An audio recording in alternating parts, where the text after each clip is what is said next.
These are pictures of coronal mass ejections, known as CMEs, huge plasma clouds of hot gas that are emitted from the Sun. Quite beautiful to look at, but the clouds can cause devastating effects. Travelling at speeds of up to 1,000 kilometers per second, when they collide with the Earth, they cause major disruption to radio communication systems, and can even cause the total loss of satellites. The impact of a CME can also induce huge currents in transcontinental power lines.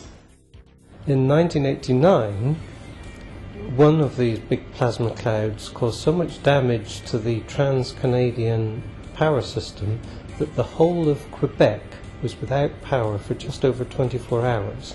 So the damage that they cause is equivalent in this case to more than one day's gross domestic product of Quebec. Until recently, it has been almost impossible to predict the arrival of one of these clouds. The Birmingham University Astrophysics team, a world leader in solar and heliospheric physics, has developed and built the Solar Mass Ejection Imager, SME, a purpose-designed instrument that provides early detection, monitoring and images of these powerful masses of hot gas. The team has successfully won a US Air Force contract worth over $1 million to build this specialist equipment for Corriolis, a space mission to discover more about these plasma clouds. Current US military activities in the Middle East mean there is an obvious advantage in being able to predict a cloud's potential impact with Earth, allowing preparations to be made for the temporary loss of such key communications between military bases and the front line.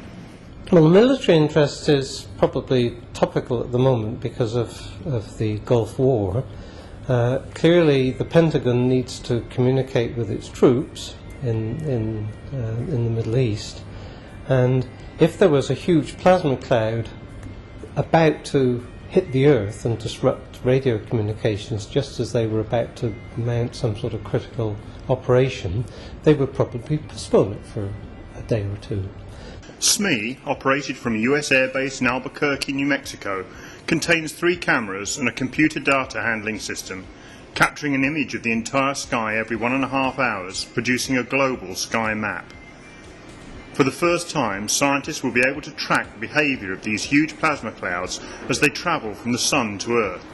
SME will be able to provide a 24-hour warning of the arrival of a cloud aimed towards Earth. Advances in modern technology have been crucial to developing new generations of space instruments like SME. The optical sensor in SME is what we call a CCD, a charge-coupled device.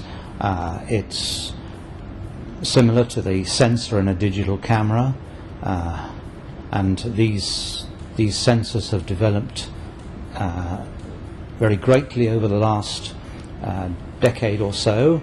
SME depends on a lot of onboard computing or number crunching within the spacecraft, so again developments of microprocessors and computing systems have been crucial to producing new generations of instruments like SME.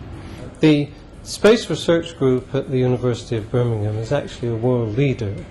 We go back a long way in our history. We've been building space instruments now for 40 years, would you believe? And we've been doing high-quality solar physics research from space for over 25 years. But the other thing that makes us unique is that in addition to looking at the Sun, we also have got instruments on deep space probes such as Ulysses. And this gives us an entree into studying the wider heliosphere. And the Sun, of course, is the dominant influence on this big volume of space surrounding the Sun in which all the planets move.